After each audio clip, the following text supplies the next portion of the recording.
প্রেত কথা। এখানে গল্প নয়, ঘটনা শোনানো হয়। ওয়েলকাম ব্যাক, সকলকে স্বাগত জানাচ্ছি প্রেত কথার 239 নম্বর এপিসোডে। এবং আজ যেই দুটি ঘটনা রয়েছে সেই দুটি ঘটনা যারা পাঠিয়েছেন তারা দুজনেই প্রেত কথার খুব কাছের। হ্যাঁ, অবশ্যই আপনি বা তুমি যেই শুনছেন বা শুনছো তোমরা প্রচণ্ড কাছের, এবং যারা ঘটনা পাঠান তারাও মানে খুব কাছে, মানে তারা অ্যাকচুয়ালি আমাদের এই দূরত্বকে আরও কম করে, তারা আমাদেরকে একটা ফ্যামিলি ফিল করায়। তাই জন্য আমি খুব কৃতজ্ঞ যারা ঘটনা পাঠান এবং প্রেত কথার জন্য লিটারালি একটির পর একটি ঘটনা কালেক্ট করতে থাকেন পরপর। যেমন সেলিনা নিধি ম্যাডাম, যিনি আজকে প্রথম ঘটনাটি পাঠিয়েছেন। এটি একটি বলবো না কিসের ঘটনা, সেটি ঘটনা শুনলেই বোঝা যাবে। এবং দ্বিতীয় যে ঘটনা এটি পাঠিয়েছেন বাপন ভাই আমাদের বহু পুরনো একজন স্টোরি সেন্ডার। উনি অনেক আগে থেকে আমাদের প্রেত কথায় ঘটনা পাঠান। 65 নম্বর এপিসোডে ফার্স্ট ওনার ঘটনা ব্রডকাস্ট করা হয়েছিল, এবং আজ 239 নম্বর এপিসোডে ওনার ঘটনা আসছে আবার। সো বুঝতেই পারছো যে কত স্পেশাল আজকের এপিসোডটি। দুটি ঘটনাই খুব দুজন স্পেশাল মানুষ পাঠিয়েছেন। সো আর বেশি কথা বলছি না, আশা করছি লাইক করে ফেলেছো, কমেন্ট করে ফেলেছো এবং সাবস্ক্রাইব করে ফেলেছো। প্রত্যেক শুক্রবার এবং রবিবার রাত ঠিক 10টার সময় প্রেত কথার অফিসিয়াল ইউটিউব চ্যানেলে চলে আসে প্রেত কথার এপিসোড। চলে যাচ্ছি প্রথম ঘটনায়। শুক্রবার এবং রবিবারের রাত মানেই ভয় পাওয়ার রাত উইথ গৌরব।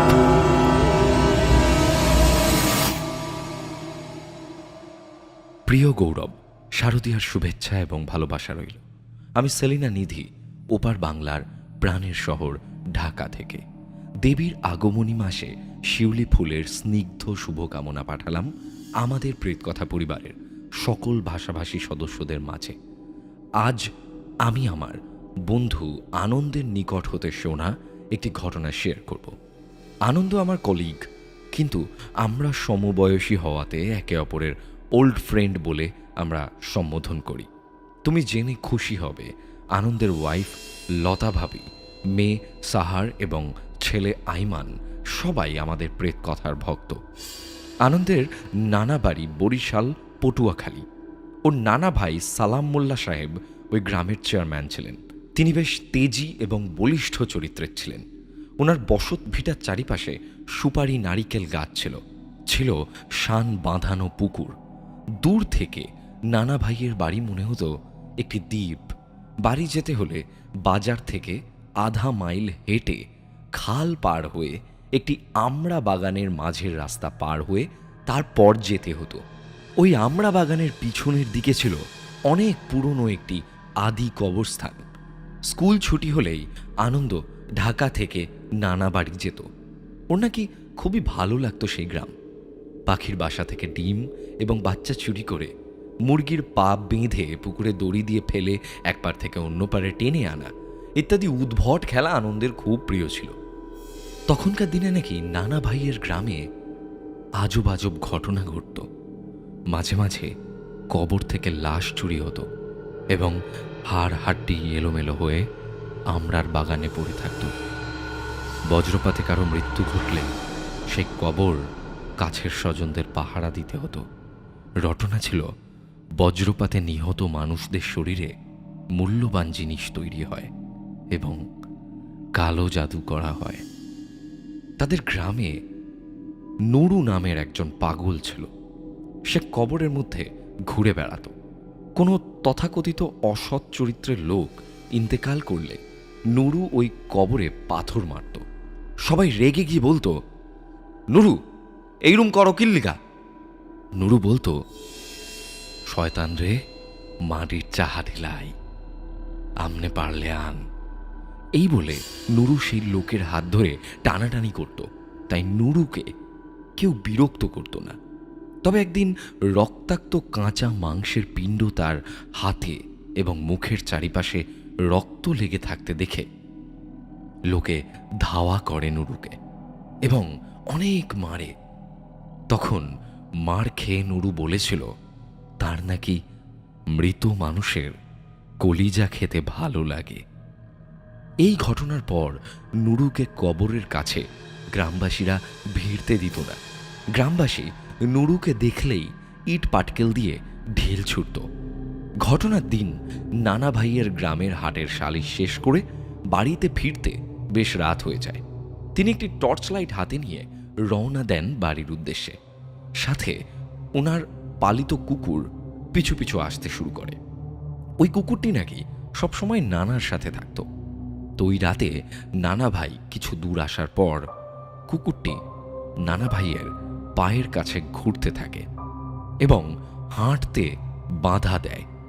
নানা ভাই বিরক্ত হয়ে কুকুরটিকে ধমক দেন এবং ধমক শুনে কুকুরটি অন্ধকারে দৌড় দেয় ঘেউ ঘেউ করে ডাকতে ডাকতে।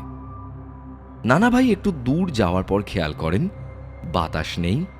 তারপরেও আমড়া গাছের বাগানে গাছগুলো নড়ছে আর মনে হচ্ছে কেউ যেন দৌড়াদৌড়ি করছে বাগানের মধ্যে। তখন নানা ভাইয়ের মনে হলো হয়তো নুরু হতে পারে। তাই উনি টর্চের আলো বাগানের মধ্যে ধরে রেখে বলেন, নুরু, তুই কি আকাম করতে আছ? কাইগো তোর খবর করমু, দেহি কেটা ঠেয়ায়। কিন্তু এত ডাকাডাকির পরেও নুরু পাগলা বের হয় না।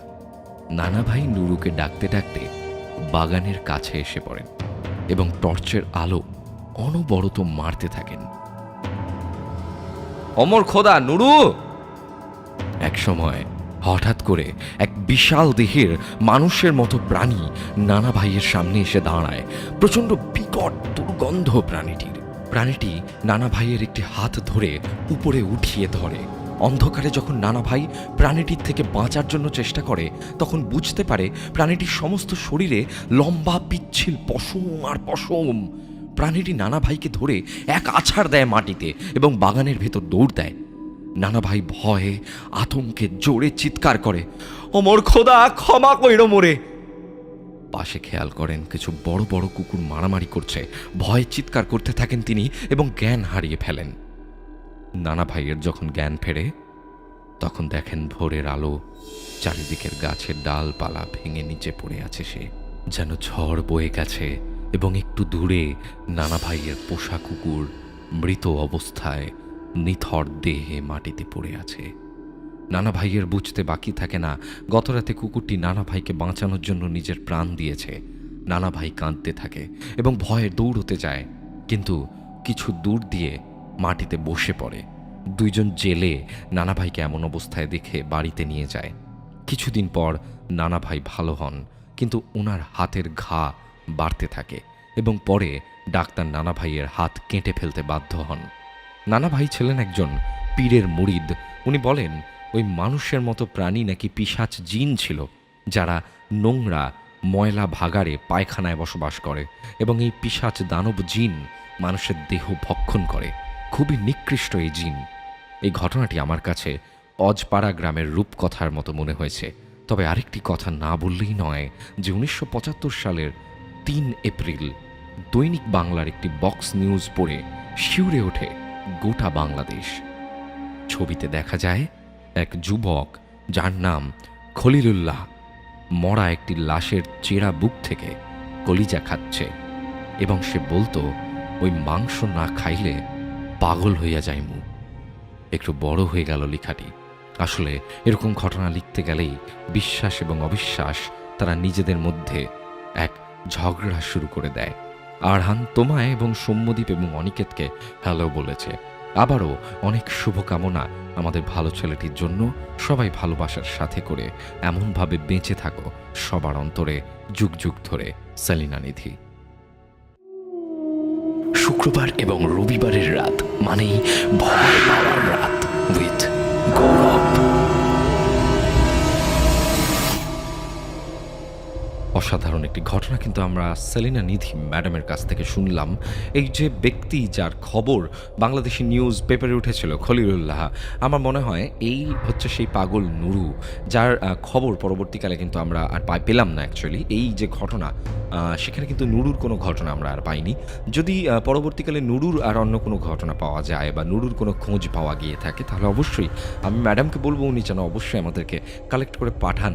আমরা খুব জানতে আগ্রহী যে এরপর নুরুর কী হলো বা নুরু কোথায় গেল। এবং সব থেকে বড় বিষয় হলো এই নুরু কিন্তু মানে এই নুরুই কি আসলে সেই পিশাচ জিন? অনেকগুলি প্রশ্ন কিন্তু উঠে আসছে ক্ষেত্রে। তার মানে খলিলুল্লাহ কি নুরু? আর নুরুই কি সেই পিশাচ জিন? তো অনেক প্রশ্ন আসছে, কমেন্ট সেকশনে জানাও তোমাদের কি মনে হয়। চলে যাবো আজকে আমাদের পরবর্তী ঘটনায়, কিন্তু পরবর্তী ঘটনায় যাওয়ার আগে একবার মনে করিয়ে দিই, প্রেতকথায় ঘটনা পাঠানোর জন্য মেইল করতে হবে prettkatha@gmail.com অথবা প্রেতকথার ফেসবুক পেজ ইনবক্সে লিখে পাঠিয়ে দিতে হবে ঘটনা। সমস্ত লিঙ্ক দেওয়া রয়েছে ডেসক্রিপশন সেকশনে, সো আমাদেরকে খুঁজে পাওয়া খুবই সহজ একটি কাজ। চলে যাচ্ছি আমাদের আজকের পরবর্তী দ্বিতীয় ঘটনায়। শুক্রবার এবং রবিবারের রাত মানেই ভয় পাওয়ার রাত উইথ গৌরব। এই যে দ্বিতীয় ঘটনাটি মনসা ঠাকুরকে নিয়েও কিছুটা রয়েছে, এবং আমরা কিন্তু আগেও বেহুলা লক্ষিন্দরের কাহিনী পড়েছি। আমরা মনসার ক্ষোভ, মনসার অভিশাপের ঘটনা বহু জায়গায় শুনেছি। তো এই ঘটনাটিও সেরকমই একটি ঘটনা। মা শীতলা এবং মা মনসা, এদের দুজনের রাগ যে কতটা ভয়ানক এবং কতটা ক্ষতি হতে পারে এই দুজনের ক্ষোভ যদি কারোর উপর এসে পড়ে, সেই ঘটনা কিন্তু আমরা বহু জায়গায়, পাড়ায় পাড়ায় বহু মানুষের কাছে কিন্তু আমরা শুনেছি। তো এই ঘটনাটিও অনেকটা সেরকম। নমস্কার গৌরব দা, আশা করি ভালো আছো, তোমার পুজো ভালো কেটেছে। আমি বাপন দাস কাকদ্বীপ হরিপুর থেকে লিখছি। এর আগেও আমার লেখা ঘটনা 65, 71, 219 এবং 230 নম্বর এপিসোডে শোনানো হয়েছিল, এতে আমি খুবই খুশি। আচ্ছা, বউ পোঁতা শ্মশানের পাশ দিয়ে মরা লাশকে কোলে নিয়ে রাত 12:30টার সময় অন্ধকারের বুক চিরে হেঁটে গেলে কি কি হতে পারে? বিচ্ছিরি পোড়া পোড়া গন্ধ কিভাবে সারা রাত ভেসে বেড়াতে পারে? মনসা ঠাকুরকে পুজো দেওয়ার কথা দিয়েও পুজো না দিলে কি হতে পারে? আজকে যে ঘটনাটি বলতে চলেছি সেটি আমার দাদুর সাথে ঘটে যাওয়া একটি ঘটনা, এবং এই ঘটনার জন্য আমার দাদুর প্রাণ অবধি চলে গেছে। সো বুঝতেই পারছো যে ঘটনাটি সম্পূর্ণ সত্যি একটি ঘটনা এবং আমাদের নিজেদের ফ্যামিলির সাথে ঘটে যাওয়া একটি ঘটনা। ঘটনাটি ঘটেছিল 3 বছর আগে। ঘটনা নয়, ঘটনাগুলি বলা বোধ হয় ঠিক হবে, একসাথে অনেকগুলি ঘটনা। প্রথমে আমার দাদুর চরিত্র সম্পর্কে একটু বলে রাখি, না বললে ঘটনাগুলির সাথে রিলেট করা মুশকিল। আমার দাদু ছিলেন খুব সাহসী।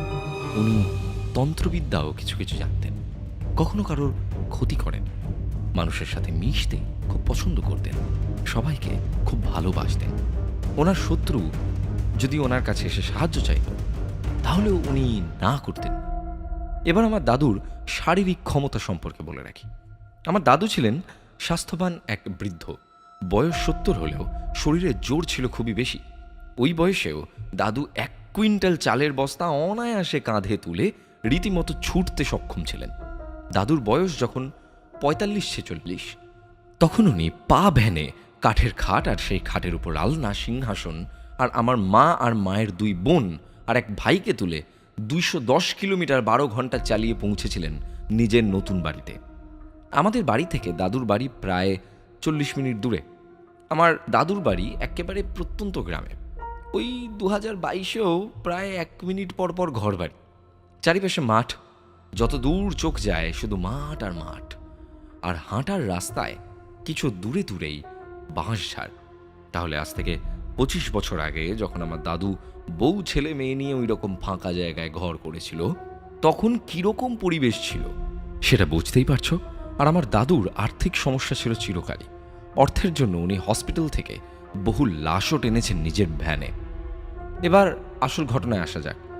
বছর 3 আগে যখন কিনা আমার দাদুর কোনো কাজকর্ম না থাকার জন্য ঘরে বসেই দিন কাটাতেন, তখন আমার দাদুর বাড়ির থেকে মিনিট 5 দূরে একটি বছর 35-এর ভদ্রলোক নিজের বউ এবং 15 বছরের একমাত্র মেয়েকে নিয়ে ঘর বানিয়ে বসবাস করতে শুরু করলেন। ওনারা বাংলাদেশ থেকে এসেছেন। আমার দাদু আবার রোজ সকালে এবং বিকেলে হাঁটতে বেরোতেন। দাদু বেশিরভাগ সময় ওই দিকটাতেই যেতেন যেখানে ওই বাংলাদেশি পরিবার বসবাস করতেন। রোজ রোজ যেতে যেতে ওই বাংলাদেশি পরিবারের সাথে আমার দাদুর বেশ ভালো সম্পর্ক তৈরি হয়ে যায়। ওই বাংলাদেশি ভদ্রলোকের স্ত্রী দাদুকে বাবা বলে ডাকতে শুরু করলেন। ধীরে ধীরে দাদুর সাথে ওই মহিলার মধ্যে বাবা মেয়ের সম্পর্ক তৈরি হয়ে গেল। একদিন ওই বাংলাদেশি ভদ্রলোকটি কর্মসূত্রে কেরালা চলে যান।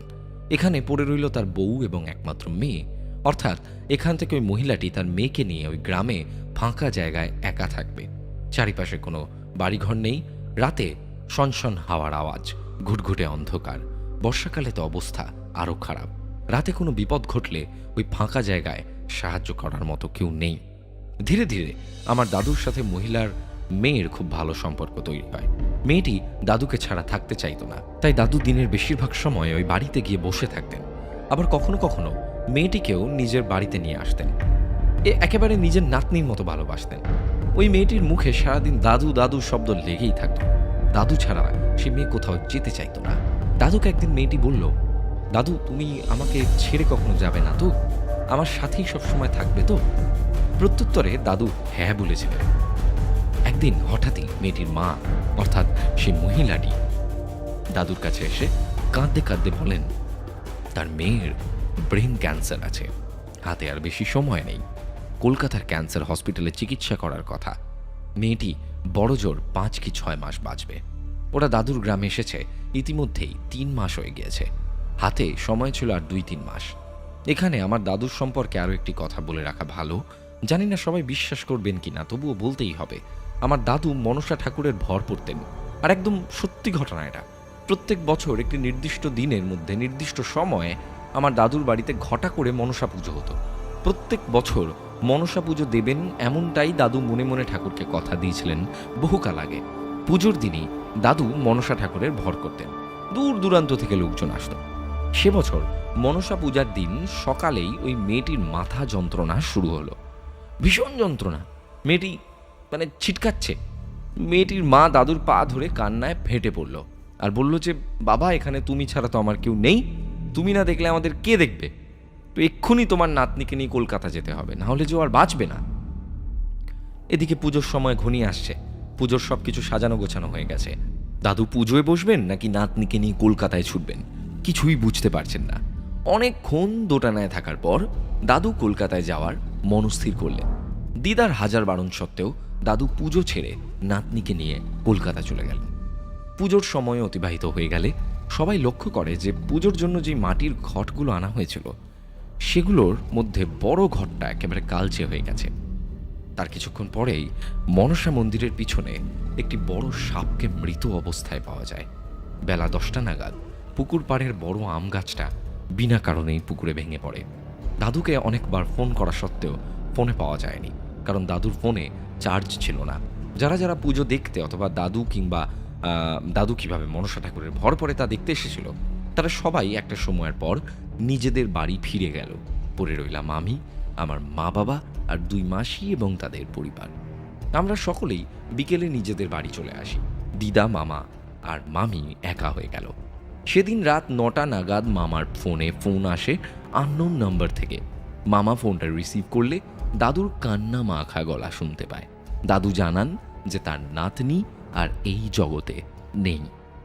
সেই রাতেই দাদু গাড়ি ভাড়া করে নাতনির লাশ আর মহিলাটিকে নিয়ে বাড়ির উদ্দেশ্যে রওনা দিলেন। রাত 12:30 নাগাদ দাদু কাকদ্বীপে পৌঁছন।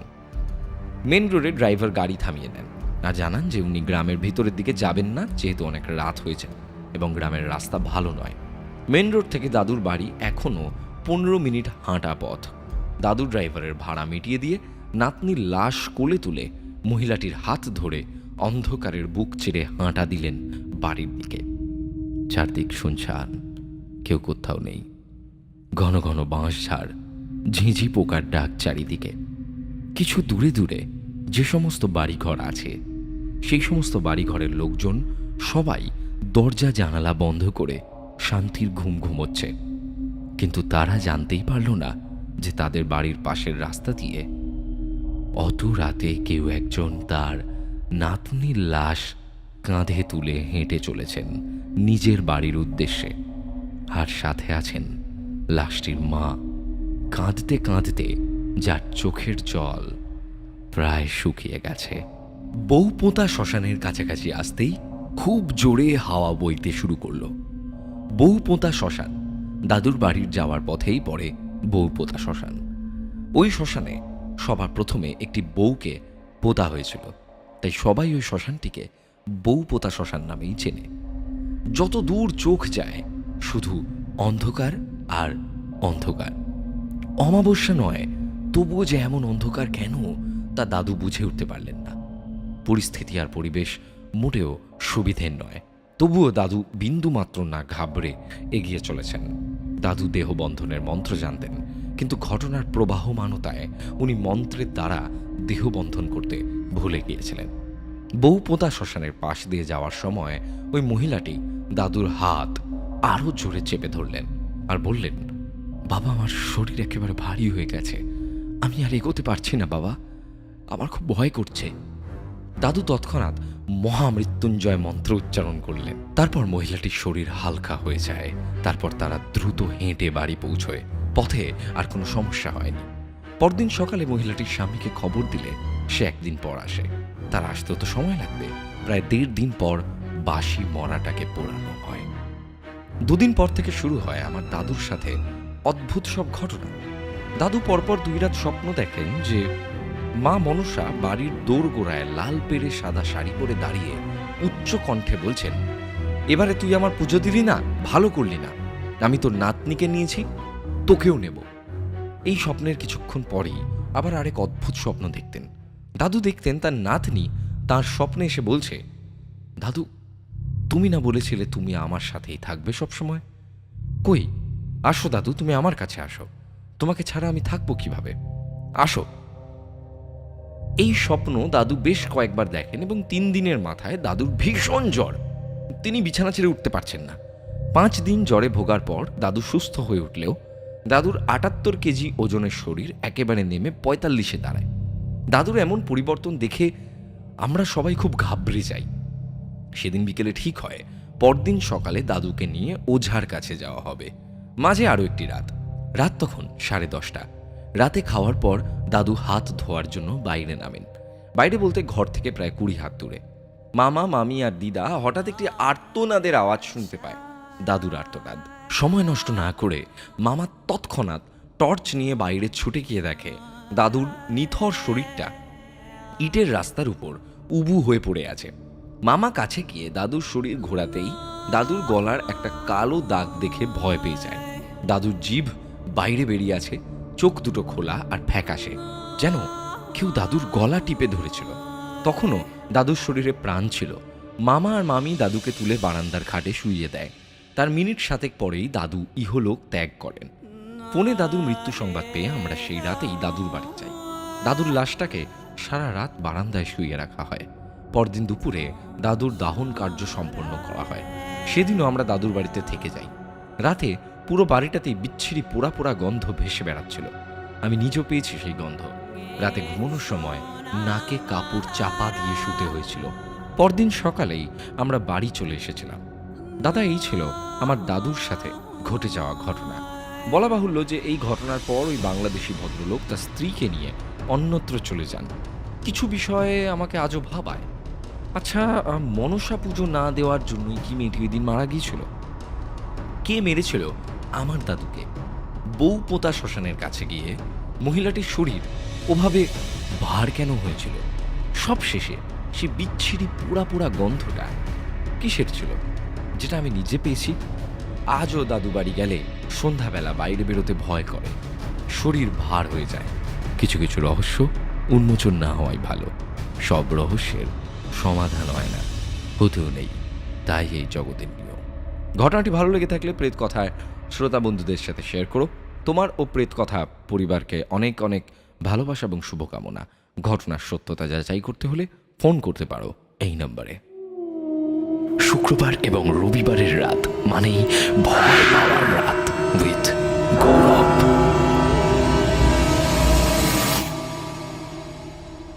এই ছিল আজকের ঘটনা। আশা করছি দুটি ঘটনাই অনেক ভালো লেগেছে। আমি গৌরব ছিলাম তোমার সঙ্গে সাউন্ডে সৌম্যদীপ গ্রাফিক্স অনিকেত। কেমন লাগলো আজকের এপিসোড কমেন্ট করে জানাও। সকলকে জানাই আরেকবার শুভ বিজয়ার শুভেচ্ছা।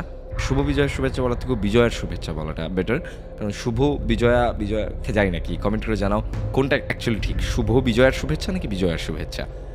আজকের মতো এপিসোড এখানে শেষ করছি। আশা করছি আজকের এপিসোড অনেক ভালো লেগেছে। প্রত্যেক শুক্রবার এবং রবিবার রাত 10টার সময় প্রেত কথার অফিসিয়াল ইউটিউব চ্যানেল এবং স্পটিফাইতে রাত 11টার সময় প্রেত কথার এপিসোড আসতে থাকে। এখানে গল্প নয়, ঘটনা শোনানো হয়।